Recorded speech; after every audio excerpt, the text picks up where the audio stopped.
Bates, and who else has picked it but Jesse Bates? And for Bates, that's his 6th interception of the year.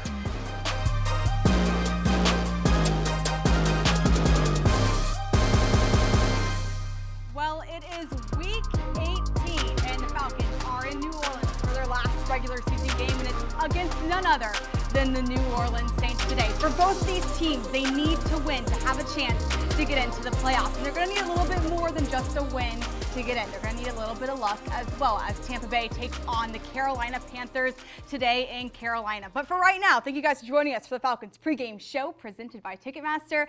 For the last time possibly this season, Taylor Vismor, Derek Rackley, we made it to week 18. How are you feeling? Oh, I had no doubts that we were going to make it to week 18. It was just going to be what's going to be the shape of the Atlanta Falcons as we got to the final week of the season. And you kind of painted the picture. They got to have a victory over the New Orleans Saints, and then they got to hope that the Tampa Bay Buccaneers have a slip up against the Panthers. Exactly. And it doesn't really help that it's at the same exact time. Both of these games today will kick off today at 1 o'clock. So we're going to be like scrolling, looking at the scores, but the players and the coaches obviously don't. And Arthur Smith did mention today or earlier in the week that they're just trying to figure out and trying to get a win on their own. They're not going to be thinking about the Tampa Bay game at all. They're trying to finish business on the field today. And I mean, if you don't win today, it doesn't matter what Tampa does, right? Yeah, exactly. But here's the thing. In basically every NFL stadium, they either have scores scrolling, right, or somebody will come on in the stadium and they will do updates of scores going on around the National Football League. So yes, you can sit there and say that you're focused on what you're doing,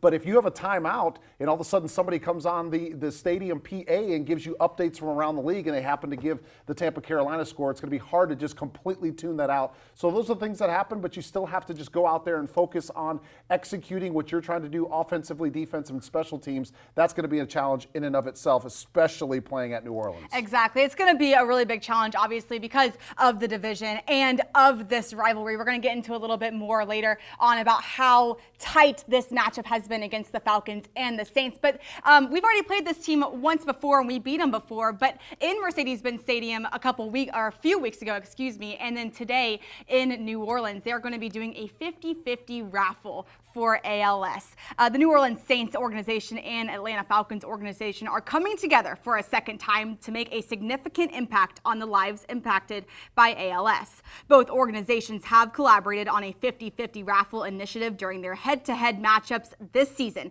that contributes to the missions of football legends Steve Gleason and Tim Green. All proceeds from the raffle will directly support Tackle ALS and Team Gleason in their mission to find a cure for ALS. Whether wearing black and gold or red and black, supporters for both teams can unite under a common goal, making a difference in the lives of individuals facing challenges and adversity.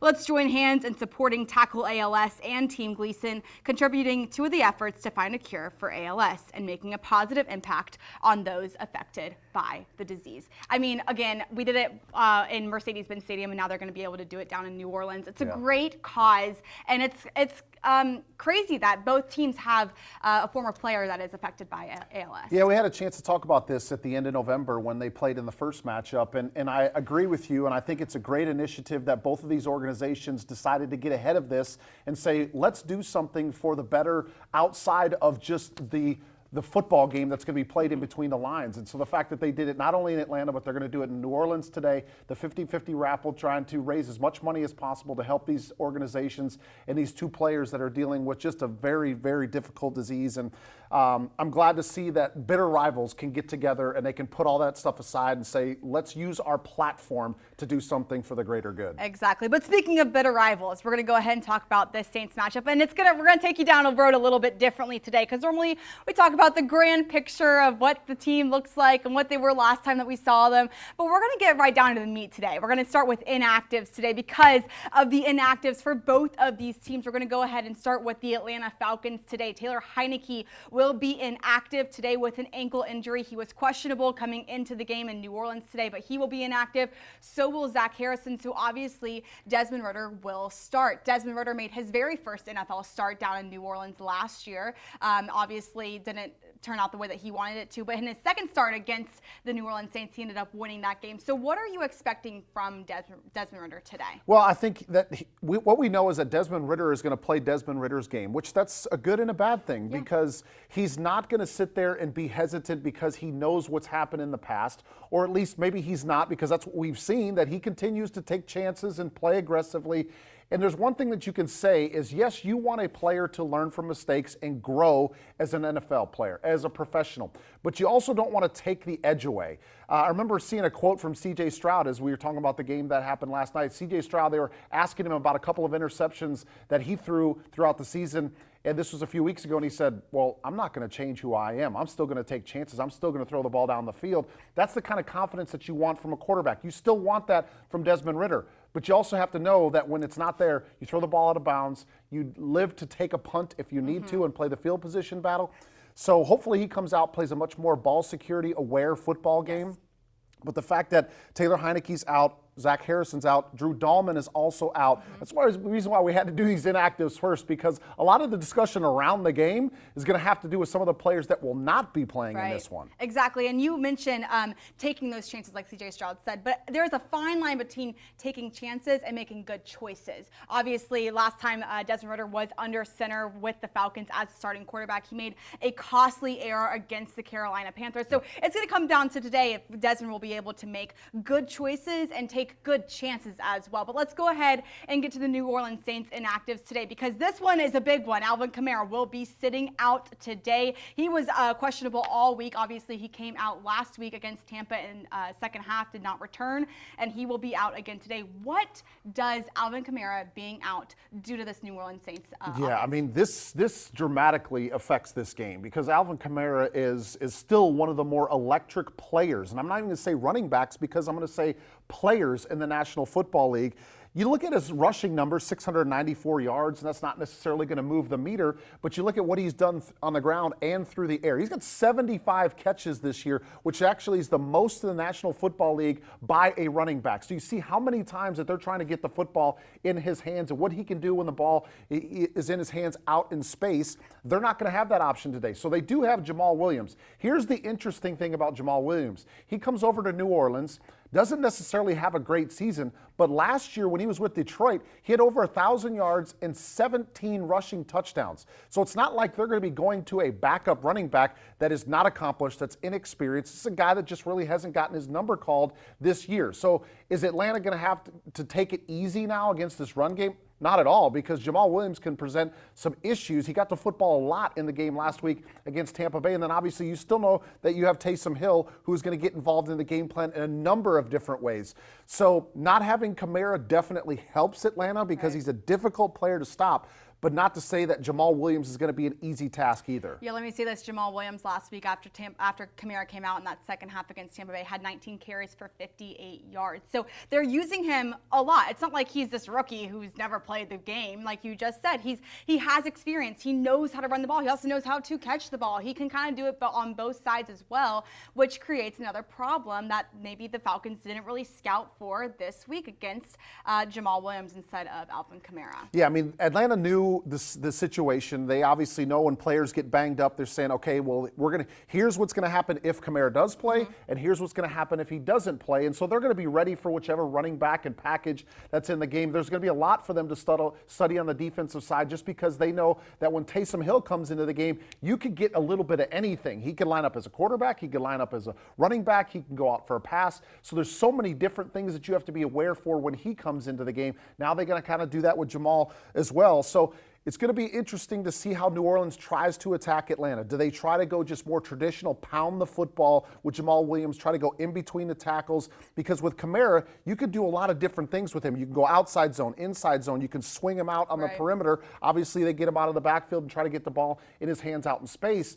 Maybe not the same idea with Jamal Williams today, but still going to have to make sure goal number one is going to be stop the run against whoever is in the backfield for New Orleans. Yeah, and one thing that I do know with Kamara out, Heineke out, Dahlman, Harrison out, all these guys out, it's still going to be a close game. Because listen, This rivalry goes back years and years and years, and it is right down the line. Look at this. 55 wins for Atlanta, 54 for New Orleans. The New Orleans wins down in New Orleans, is 27 wins and 27 wins for New Orleans. I mean, this is such a closely contested rivalry, and that's why it's that good to watch and be a part of. I mean, just look at these numbers. It's just eerie how everything is so close, not only in the history, but even this season. If we can look and see what the numbers are this season as well, I mean, everything is so close here. You can see why these teams have similar records and why this is such an interesting matchup. Look at third down efficiency, 40% to 39%. Here's the interesting thing. If you take rushing yards and passing yards for Atlanta and New Orleans, and you add it up, you get 5,538 for Atlanta. You get 5,549 for New Orleans. That's a difference of 11 total yards between these two teams. So not only is it the entire series history, but it's also what they've done on the football field this year is just so eerily similar. So that just shows why this game is probably going to be a close matchup, why a certain amount of plays, probably 3 or 4 plays in this game, will probably prove to be the difference, and why mistakes are going to be amplified so much because these two teams are very close. You make one of those critical mistakes, the other team's probably going to take advantage of it. Exactly. I was so shocked by when I looked at the split of times played in New Orleans, because everyone knows that New Orleans is one of the loudest stadiums to play in. It's eerie. The way that they made this stadium is for the volume to go up and then to slam back down on you. It is known to be a loud stadium, that Superdome. So obviously I thought that it would be more on the New Orleans side, but it's not. It's right down the middle. Atlanta and New Orleans are tied right now down in Caesars Superdome right now. And as you can see, it's reached the top of 136 decibels. That is so loud. Yeah, and I think that 2013 game actually is the 3rd loudest ever. And I've played there a number of times. I want to say I've played there at least 6 times. I was trying to remember really quickly if I ever played there when I was with Seattle. But I played there at least 6 times, and I can tell you that the noise definitely goes up and it definitely slams right back down on you. It's one of those places in the National Football League that is truly a home field advantage because of how loud it gets. For anybody that comes in there, nonetheless, a division rival. So it's always just a little bit more amplified with the noise when the Falcons come to town because there's that hate between the two teams on the field. So we're going to get to that a little bit later. We can talk about keys, but it's going to be a big part of this game. Exactly. And I think too, it's always loud down there in New Orleans, but also when you look at this rivalry and then you look at what's to come and what has to happen today for both teams, I think it's going to be one of the loudest they've heard the stadium probably all season, because both of these teams are looking to win today, and they're hoping that Tampa Bay loses to the Carolina Panthers because the Saints obviously beat them last week by 10 points down in Tampa. But let's talk about this Saints team. Obviously, we already talked about them a little bit without having Alvin Kamara, but when you look at the Saints team, obviously they have a really big defense that they have a lot of sacks, a lot of tackles, a lot of interceptions. What strikes you as a problem from this Saints team? So Cam Jordan is the one that has always given Atlanta Falcons problems over the years. And not to say that he has not got the ability to give him problems in this game, but he is not having the type of season that we've seen him in years past. He's got just 2 sacks this year. He really hasn't been the difference maker as far as getting after the quarterback, but that's been Carl Granderson this year, who's got 8.5 sacks. He's been the difference maker. Did not have one last week, but the 3 previous games, he had a sack in those games as well. Then you got Demario Davis, who leads the team in tackles with 112, but he's also got 6.5 sacks in this game. He's a very physical, very smart linebacker. Played a lot of football. You're not going to trick him. He knows where he's going to be. Very good communicator. And then you got a couple of defensive backs that have taken the football away. I think Atlanta knows about Tyrann Mathieu. Ended up getting 2 interceptions in that first game off of Desmond Ridder. And then Paulson Adebo. I remember we talked about him in the pregame show before the first game because he was a guy that had gotten his hands on the football 4 times early on in the season and was in the top 5 as far as interceptions. Oddly enough, he has not had an interception in the entire second half of the season. Again, not to say that he can't happen in this game, but he's not been as hot as he was early on in the season. So thinking about some of the players that could present some issues, those are some of the guys that come to mind. But again, it could be anybody, but those are some of the stars that have made some plays this year. Exactly. You bring up Tyrann Mathieu. He has 3 interceptions all in season, 2 of which came from the Falcons game. Last time we saw him in Atlanta, he had 2 pickoffs, one of which was right before the half. I don't know if you remember that. It was a huge pendulum swing in the Saints' favor. And then Demario Davis, he's just been rolling for this Saints defense all season long. He's kind of been that leader of the defense. defense. But something I want to mention about those sacks, there's been 33 sacks for the Saints all season long. Not one of them was against Atlanta last time. So when you look at this offensive line, obviously Drew Dahlman is out today. Ryan Newsel will probably step in for that center position. But how good exactly is this Falcons offensive line? Yeah, they're going to have another great one today. Obviously, we know Chris Lindstrom got named to the Pro Bowl this week, so it's another great honor for him. We knew that he was one of the better interior offensive linemen in the National Football League. For him to continue to be recognized is a credit to him. And obviously, we know about Jesse Bates, and Derek Carr knows about Jesse Bates from the last time that these two ended up playing together. Those are the Pro Bowl selections and starters from the Atlanta Falcons this year. So again, congratulations to those two guys and the tremendous seasons that they've had, even with Lindstrom dealing with some nagging injuries, continued to fight through them. And then Jesse Bates coming over as the big-time prize free agent. And not only did he earn his dollar this year, he exceeded all of that, and he exceeded all of his statistics of what he has done previously throughout his career. Let's get back to the offensive line real quick. They got to find a way to control the line of scrimmage in this game, because if they can get this running game going, if you remember in that last matchup, Bijan Robinson, arguably the best game that he's had the entire season, had over 120 scrimmage yards. He had a couple touchdowns in that game, but they had the ability to control the line of scrimmage, whether that's running the football with Robinson, with Tyler Algier, whoever ends up getting the ball in their hands, and then the pass protection. Try to keep people out of the face as much as possible with Desmond Ridder. It's going to give them a chance to move the football up and down the field. First downs are going to be their friend.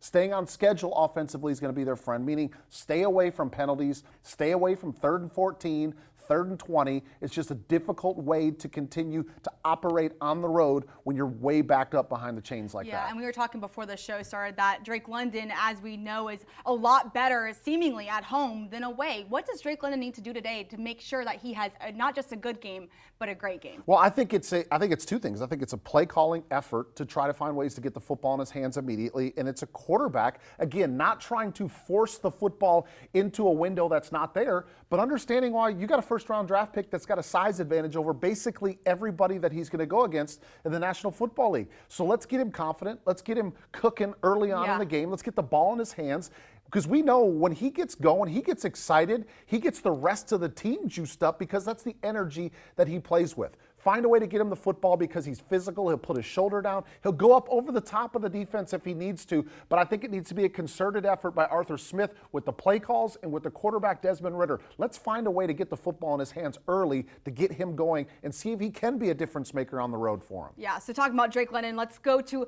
a wide receiver that he's compared to a lot, especially in this NFC South. Chris Olave obviously is their wide receiver one, and they were relying on him a lot last time we saw them in Atlanta. He obviously came out on concussion protocol in that game.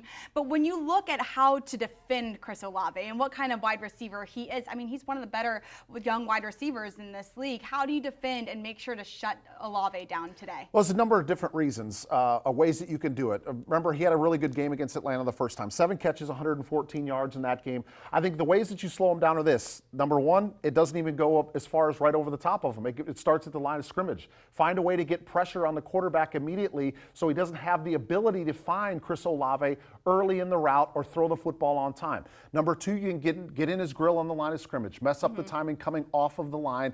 That way you get your quarterback to say, okay, the timing's going to be off with Olave. I need to come back to the middle or go to the other side. So you could mess around with playing some press. You could play some cover two where your corner's going to be up already, get in his face a little bit, but you got to make sure that you either get him at the line of scrimmage or you have help over the top, because he's a smooth wide receiver now. He's got over 1,000 yards this year for a reason. Make sure that you find a way that if he gets out on because he likes to run speed outs along the sidelines and in the middle of the field as well. They're going to try to get him the football. You got to make a play on it. That's where Jesse Bates comes in. That's where A.J. Terrell comes in. Find a way to knock the football loose. Again, he's going to find a way to get his hands on the ball. This needs to be like a 4-catch for 65-yard game for Chris Olave. If that's what he finishes with, we're in good hands. Okay, we're going to try to shut down Chris Olave, and Jesse Bates might be the guy to do it. If you don't remember, he had the pick 6 last time down in the red zone. It was their only red zone turnover all year at that point for the New Orleans Saints. And I actually spoke to Jesse earlier in the week, and he said, I think the New Orleans Saints pick 6 was probably my favorite play I've ever made in the National Football League. And he's been having a career year. Obviously, he was selected to the Pro Bowl earlier in the season, and I will not be shocked if he is an All-Pro as well. But I mean, look at this. From last year to this year, 4 interceptions, 6 interceptions this year, 28 yards after a fumble or an interception or what have you, 95 yards this year. I mean, he has just broken every major statistical category this year in Atlanta. And I asked him, you know, how does that happen? And he said, I watch film and I wanted to break a lot of these records. I wanted to go out and show that, you know, I can still be doing and growing outside of my rookie contract. I mean, what kind of guy is Jessie Bates for a safety and also for this Falcons defense? Yeah, it's just been a difference maker. I see the 3 forced fumbles, which is a big deal, not only getting the interceptions, but finding other ways to create turnovers. But to me, maybe the most impressive thing is the plus 57 in tackles this year. When you add up the solo and assisted tackles, I mean, he's having a monster year by getting involved in the run game and obviously making some tackles in the pass game as well. But he's not just one of these guys that sits back in center field and he's looking to make a play on the football. This is a guy that's a willing and able tackler. He's going to come downhill. They feel confident with him blitzing if they need to, getting close to the line of scrimmage. But he's been the consistent force for the Falcons defense the entire season, where we've had some injuries, especially on the defensive line at the corner position. He has been back there. He has been solid all year, and he's continued to make plays.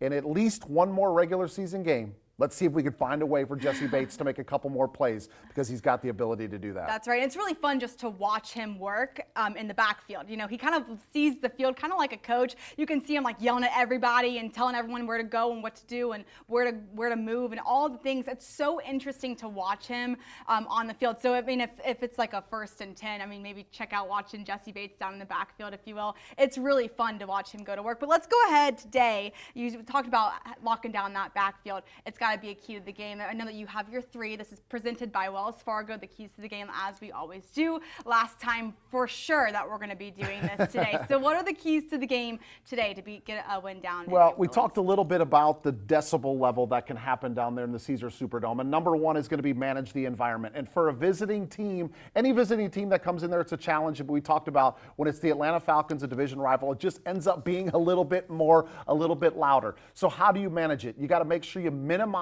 the adjustments that you're going to make in plays, right? So your audibles, everybody's got to be on the same page if you're going to make an adjustment. The snap count, everybody's got to be on the same page, and especially your wide receivers and tight ends that are split away from the football, from the tackle box, if you will. You got to think about every wide receiver's talked about, make sure you look at the football. You don't move until the football moves. When you're playing on the road, you got to do that anyway, because you're not going to be able to hear anything, especially if you're using a silent count. So all of those things to make sure that everybody's on the same page and you avoid those penalties that we talked about earlier that get you behind the chains and off schedule. So again, now you're at 2nd and long, 3rd and long, just a difficult way to operate in any environment, even at home. Nonetheless, when you're playing where the New Orleans Saints call their home place, it's a difficult place to navigate. It is, and you have a younger offense, obviously, with your big playmakers, Kyle Pitts, Drake London, Bijan Robinson. Obviously, that will be his first time playing down in New Orleans. But even with the guys that have played just a couple of times, it's still a loud environment to go to. And if you can get yourself poised, calm the moment down, just stay in the zone and allow those plays to create themselves in a way and make those good decisions like we were talking about at the top of the show, I think they'll be able to get it done today. But let's talk about your second key to the game. Yeah, it's going to be stop the run. And this is one where I thought about early in the week, especially with Alvin Kamara in the backfield. But even though he's not going to be in the backfield, all of that still stays the same. He goes out with the injury. Jamal Williams comes in. You got to stop the run. Whether it's him, whether it's Taysom Hill, or anybody else in the backfield, this is going to be first and foremost. Try to make this team one-dimensional offensively and get Derek Carr to start throwing the football through the air. Maybe, as we talked about, an A.J. Terrell, Jessie Bates gets their hands on the football. But one of the ways to lose in any level of football is allow a team to start manipulating the pace of the game because of how they run the football. New Orleans, not a great year running the football. They're 21st in the NFL, just shy of 100 yards a game running the ball. But you don't want this to be the game that they break out of that and they end up with 160, 180 yards rushing, and they control the pace of the game because of their ability to pick up first downs. So first and foremost, stop the run. They always say stop the run and earn the right to rush the passer. That's going to be the story today. You talk about controlling the clock and manipulating the play, how long you have to play. Obviously, I want to mention this really fast because of how important it's been for Atlanta all season long. There have been 7 games where the Falcons have been up at the half. They have won 5 of them. They've obviously lost 2 of those games, but it's really important for the Falcons to be up at the half because if they are up at the half, the ability to win really grows itself a little bit more. And for the Saints, obviously, most of their games this year have been decided at the half. Whoever is up ends up winning their games. So it's really a first half show against these 2 teams. Yeah, today. Falcons just been not great as a trailing team in the second half. And Arthur Smith's talked about the middle 8 a lot of times, the last 4 minutes of the first half, first 4 minutes of the second half. And it's going to be even more important. They got to try to get a way to get on the scoreboard early as you get play out in front, put the pressure on New Orleans as a visiting team. Saw a little bit of that last night with the Texans playing at the Colts. See if Atlanta can do that today. Get themselves a lead early on, put the ball in the end zone a couple of times, and then see what happens in the second half. All right, so let's get to our third and final key today. What is it going to be? I've been harping on it all season long, but I'm just going to continue to do it because it's ball security. And you got to find a way to protect the football. And think about the New Orleans Saints now. They've gotten a little bit hot, won 3 of their last 4 games, and they have dominated the turnover margin in those 3 wins that they've had over the last 4 games. And you think about the last week, they forced 4 turnovers against the Tampa Bay Buccaneers in that game, and they sit at +8 in the turnover margin right now. Atlanta Falcons -9. So think about that delta this year, and that's the reason why Atlanta struggled to find any consistency because they just haven't been able to get out of their own way with the football. So how do you do it again, especially playing in New Orleans today? All the stuff that we talked about, the communication, the decision-making, can't take your edge off. You still have to take chances when they're there, but you have to trust your eyes if you're the quarterback and all these ball carriers. You decide to tuck the football down and run, it's got to be ball security. You can't get loose with the football, as we've seen a couple of quarterback, Desmond Ridder, Bijan Robinson, have gotten the ball knocked out from the backside. Just because you pass up a defender doesn't mean somebody else is not coming. Right. They got to find a way to protect the football and give themselves a chance with no turnovers in this game. Yeah, and as you mentioned, the Saints forced 4 turnovers last week against Tampa, 2 interceptions, 2 fumbles, which the Saints actually ended up recovering on those fumbles as well. So they're kind of finding their cadence of getting those turnovers and putting them in their favor, getting positive yards for the Saints. So what you don't want to do is let them continue to snowball and get those really big turnovers for this game. Yeah, protect the football, take it away on defense, and those playmakers that I've talked to you about in previous weeks, those guys got to show up. Tyler, Bijan, Pitts, Drake. Those guys got to get the football in their hands, and they got to make things happen. Yeah, there was a game, I don't remember what game it was, but you were like, Drake needs this many carries. 15, 10, and 5. And he was right, and he hit it on the head. It was nuts. This guy knows what he's talking about, you guys. I think we should listen to him a little bit more. But yeah, so it's week 18. Last time for sure that we'll see you. If we win today and the Carolina Panthers beat Tampa today, we will probably be seeing you guys in Mercedes-Benz Stadium next Sunday. And we'll see what happens then. A home game. Never know, right? So we'll see what happens. The sky is the limit for the Falcons right now. It's going to be an exciting day across the National Football League Yes. because of the playoff scenarios, and Atlanta being one of those. This might be one of the most fun weeks in the NFL outside of like week 1 when like it's just everything is great and grand and green. But week 18 is where everything is final. What is going to happen today will determine what the wild cards look like. So listen, guys, it's been so fun with you. This is my first season as the host, and it's the first season of the pregame show. So obviously, thank you to Derek Rackley for being the guy next to me and just leading me along the way here. Thank you guys for joining us every single week. It's been so much fun. I have loved to get to be able to sit down and talk about each and every game with you. I want to send a shout out to all the guys and girls up in the control room. That always makes it look so good on the screen for us. Thank you to everyone. If we don't see you again, we'll see you next season. Yeah, hopefully we'll get do it again. Yeah, do but it again. But first, enjoy the game today. Yes, enjoy the game down in New Orleans.